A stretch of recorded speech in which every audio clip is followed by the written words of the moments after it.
Hello and welcome to our webinar, Achieve Streamlined Integrated Audit Management with Protecht ERM. I'm just going to go through a few housekeeping points first before we start our presentation. The webinar is going to be about 20 minutes long. There'll be a 5-minute introduction, a 15-minute presentation.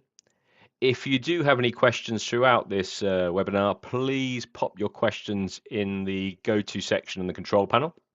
And we'll get back to those answers either during the webinar itself, or we'll make sure we contact you immediately after. After the webinar, there will be a questionnaire, so please do fill in that questionnaire. It helps provide us with feedback to see how we're doing. And please don't worry about taking copious notes or anything like that. All the slides and recording will be provided afterwards. Okay. So first, let me introduce myself. My name's Sean Kelly. I'm a senior pre-sales consultant for Protecht. I've been working with software vendors for over 25 years in the GRC space, mostly for tier 1 financial institutions.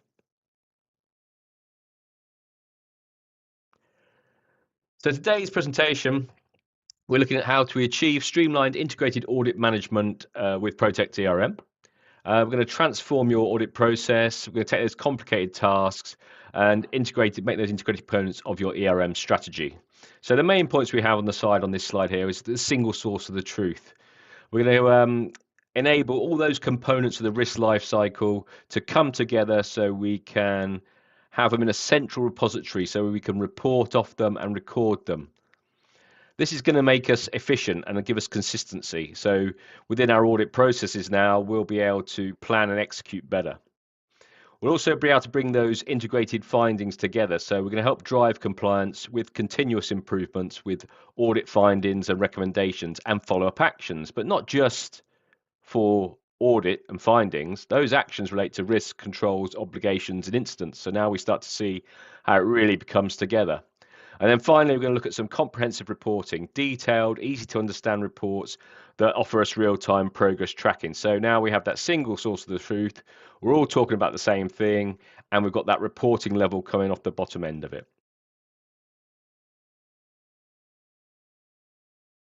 So here we are at the launch pad. This is just a simple way to come to the system. The system is a role-based system. So today I'm taking on the persona of Irene Audit. And as I come into the system, because of the role-based nature, this is the launch pad I see. So I'm seeing all the audits for the 24-25 plan. I can see there's 3 audits for Irene Audit. There's 1 in planning and scoping, 1 in progress, and 1 completed. And the way we're going to work through the webinar today is we're going to work through this launch pad following the orange arrows down the screen. So we're going to start off at the audit universe, move through the planning, into the execution, follow through the findings, and then see some open tasks. Now, at the bottom of this launchpad, we also have hyperlinks that link to any domestic regulators. So if you needed to look up information, we can put those hyperlinks in for you. This is the launchpad or landing page, but equally, if you're familiar with Protecht, there is also a menu-based system. But today we're going to work through the launchpad.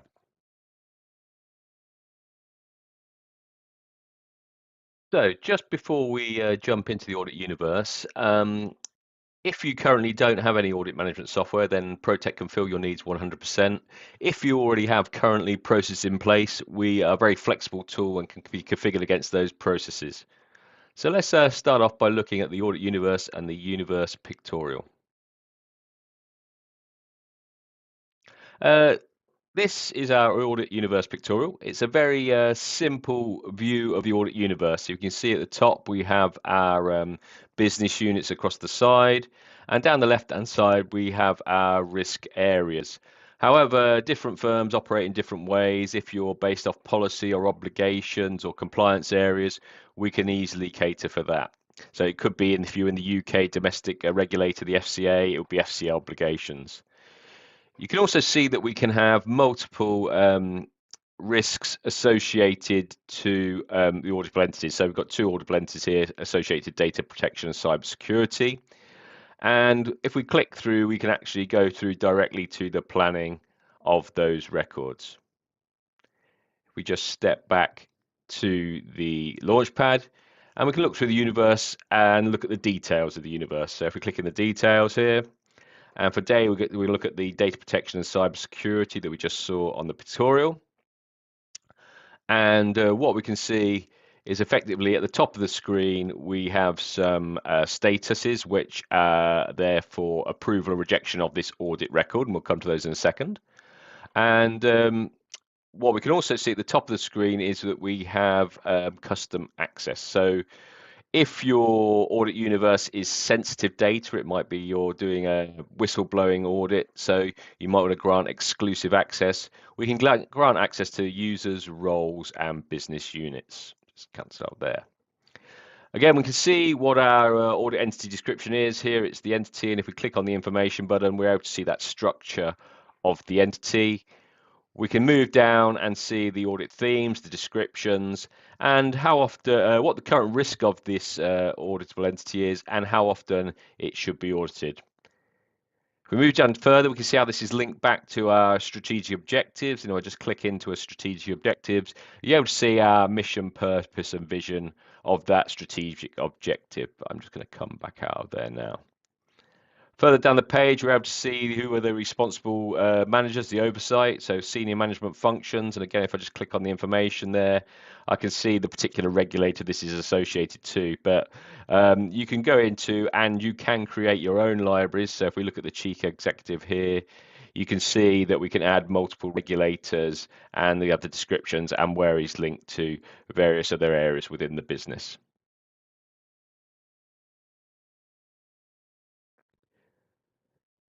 Further down, we've got this in-record commentary. This allows us to have that all stakeholders making their commentary within the auditable entity record, so that if we can see that, Sarah, Chief Risk Auditor, has been making some comments here, and it becomes a conversation piece which is in record of the audit universe, so that you haven't got emails running around that can't be associated back.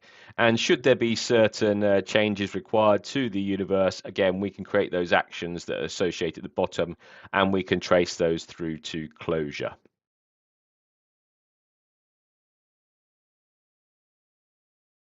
So now we can start to look at the audit planning. This is where we're going to schedule audits efficiently to ensure comprehensive coverage and timely assurance across the business areas. So we're going to start off by looking at our audit schedule chart. So what we're able to see here is that on the right hand side we have some filters, and what I'm going to do is just filter on the 24-25 period, and because I'm Irene Audit, I'm going to filter there. And so now if I look across the chart, what I'm able to see is where my particular audits, what status they're at. I've got one at reporting, one at completed. The particular audit, this is IT systems and cybersecurity. The year of the plan, the lead auditor, the number of risks and controls associated. But what I'm also able to see here is that the software development lifecycle audit is actually overlapping the start of the IT systems and cybersecurity audit. So this is something I might need to think about. If we move then back to the Launchpad, and we can look at the risk and control matrix report. So this is the first time we're seeing the integration of risk and controls from the non-financial risk area or risk domain into the audit process.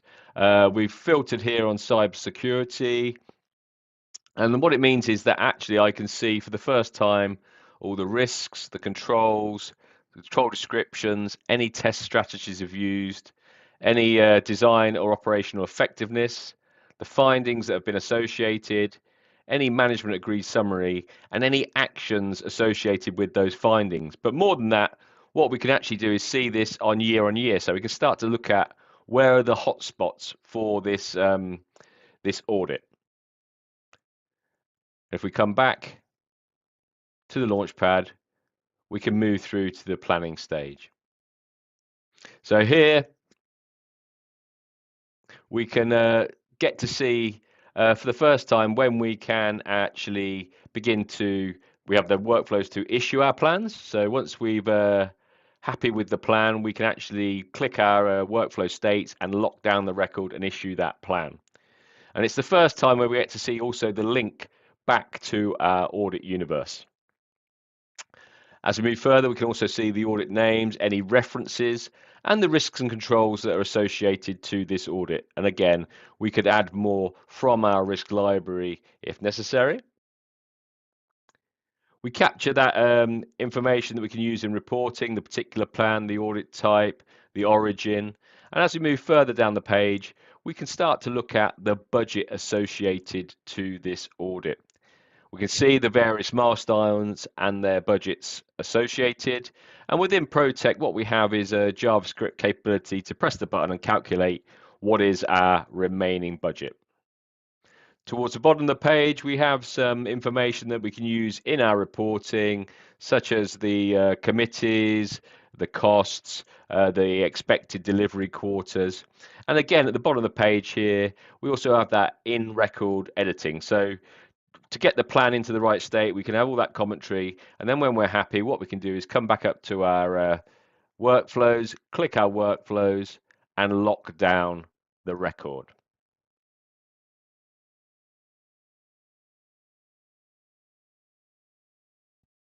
Okay, now we're going to look at the audit executions so that we execute the audit seamlessly and request the evidence and report. So if we start off by clicking into the work papers, and we're going to use the cybersecurity 2024-25 plan. As we come into the top of the screen, again, we can see our status-based changes that we can use for workflows and notifications. We have messaging service, which allows us to send an email within the record. So if I want to send a message to John CISO, the auditee, I put subject, heading, and message in there. I have one that I created earlier, and you can see that I sent this to John. It has a link back to the record. It has a message, so you can put that message in, and it keeps everything tidy within the record itself. Again, if your audit is of a sensitive nature, we can have exclusive access, so limit the users, roles, and business units that can see the record itself. And as we come through the record, we capture things like we're in the program year, the type of audit we're capturing, any references. You see these little icon bubbles here where we've been talking about in-record communications now. We've got the capability of doing that in-field communication. So at a field level, we can have that stakeholder interaction about what they believe should be in the various fields.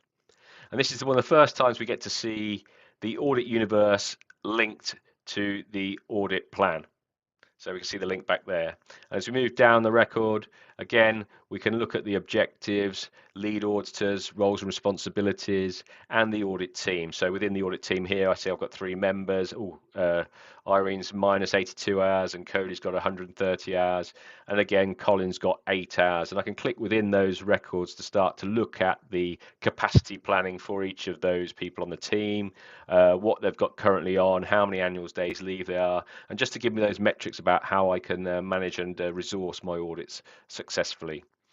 At the bottom of the screen, I'm capturing some ownership information, but also some estimates and actuals based around the audit. And this is how it's going to help us plan for the future and give us some benchmarking assets. So if we just move on to the scope and testing tab, at the top of the screen, we can see what percentage of the audit is complete. This is based on a JavaScript calculation. Again, if I click the calculator, it says 90%, which is based on my testing, which is the average of the number of tests I've got rounded up to nearest 10%. So that's just why you can see 90% there. I have any process walkthrough flow diagrams that I can easily open up and see what is the process for the testing.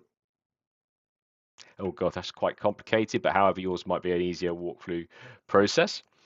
And then we have the audit tests themselves. So again, if I click into a particular test, I can look at a test.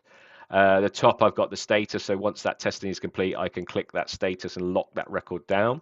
We've got the various scope items in the test and the percentage that is complete, which we saw in the record, which was the JavaScript add-up function. And we can also see if we're linking in various policies, so system records. So if I untick policies and procedures, you see it disappears. I can add, and I can go to my policy procedures library and add in any appropriate policies and procedures that we have, but also operational risk control assessments and any regulated standards that I want to put in place there as well. We can look at the audit testing as well. So here we have the controls, the references, the testing, the types of testing we do, design or operational effectiveness, the methodologies we're going to use. And if I need some guidance, again, I've got screens where I can bring up those effective guidances as well. We can look through the audit testing design effectiveness, where we can associate documentation, fill out the various narrative fields to bring us to a effectiveness conclusion for design with a supplementary documentation as well there. And again, for operational effectiveness, we can fill out the narrative fields to end up to a operational effectiveness conclusion with that associated documentation. And then when I was happy with this, I could complete that testing and lock down that record, and you see all the fields are then locked down. So when I've completed that, I can come to my overall testing, get my effectiveness. I can put in some review dates, and I can begin to put all my work paper information. So if I have notes that I want to put in, I can log them against the field, but also I can attach all my work papers against this record here. So I can upload the work papers there. As I move through to the findings associated, I have my findings records here, and again I can come in and click in and see any findings that I have associated, the titles, the create dates, the descriptions. I can see the particular impacted risk and controls that are associated, which again have been driven from the library, and it shows you all the descriptions and tagging for those particular risks and controls.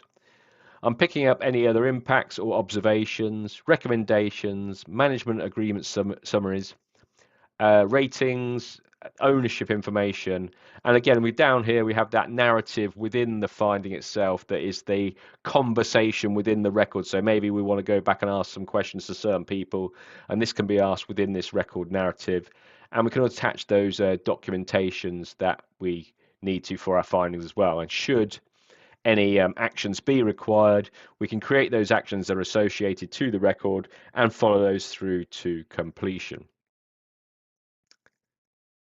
If you have a quality assurance page where you have an external factor where you have to guarantee assurance, again, we can fill in all these fields and you can produce documentation against this.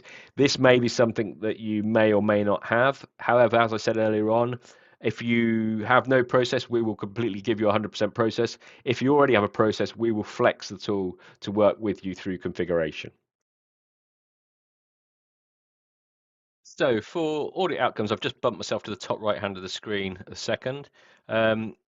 What we got here is audit ratings. We have information about the executive summary, any observations, any documentation that has been associated to the audit, with all the information we want to put onto the audit report. And the reason I moved myself to the top right is because we have this little get report button at the bottom hand side, so we can get the report, place it onto the record, and then when we're finished there, we can lock down that report then by closing out the audit.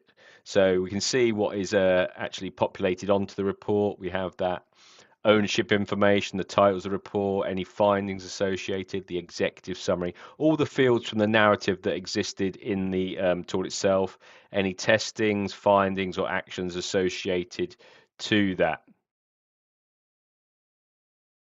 And finally, within the audit execution, we can begin to look at the audit progress dashboards, one of the many dashboards we have within audit, giving us the data about the counts of audits we have in progress, the design inadequacies, the various schedules, the top 10 business units, days taken, the controls and operation design efficiency of the results, and any audit details. And again, these reports can be broken down by plan year, the business units, the lead auditors, or the impacted risks. So an easy way to see exactly what's going on with your current audit.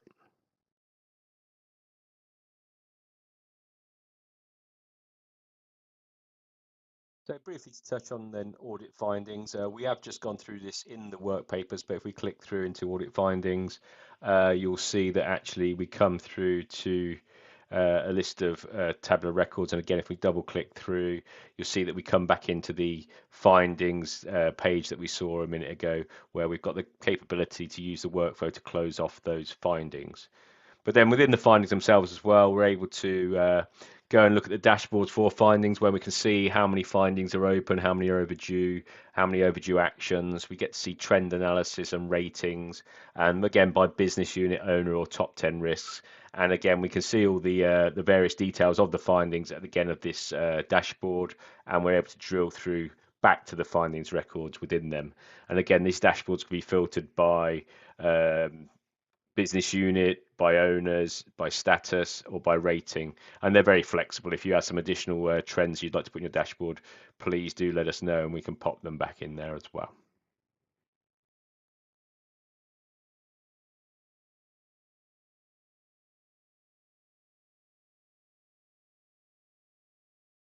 Okay, finally, we're going to look at some open tasks. But what I'm going to do is I'm just going to drag on another screen here for a second. And what I've done here is I've logged in as John C, so another persona, and we're going to look at it from his perspective. So, for example, the first thing I can look at is the task he has associated. So at the top of the screen, I have my task, and I can see I have some findings and issues that have come from audit, and I can see there's 8, and I can see the task list down there.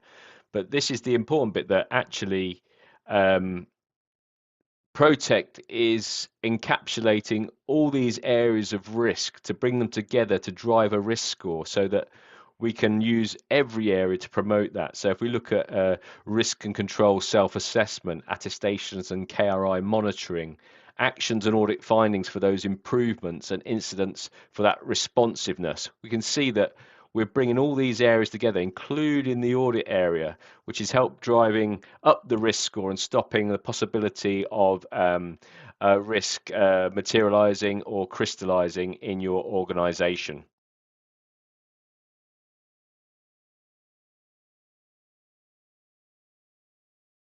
So we're almost at the end now, and so hopefully what you've seen today is how we've treated the audit management process. We've moved through the universe, through the planning stages, through execution findings and open tasks, and hopefully we've seen that single source of the truth. We've seen the efficiencies and consistencies, how we've integrated the finding management and the actions, and how we've done that comprehensive reporting over the back. So thank you very much for watching. If you do have any questions, please let us know. So thank you everyone for listening today. Please remember to visit our Knowledge Hub. You see the email address below. You'll find blogs, upcoming webinars, on-demand webinars, videos and ebooks. You can use the QR code at the right-hand side there. And just once again to say thank you. And if you could fill out the post-webinar survey at the end, that would be great. It really does help provide us with feedback so we can use that. And once again, thank you everyone for attending today.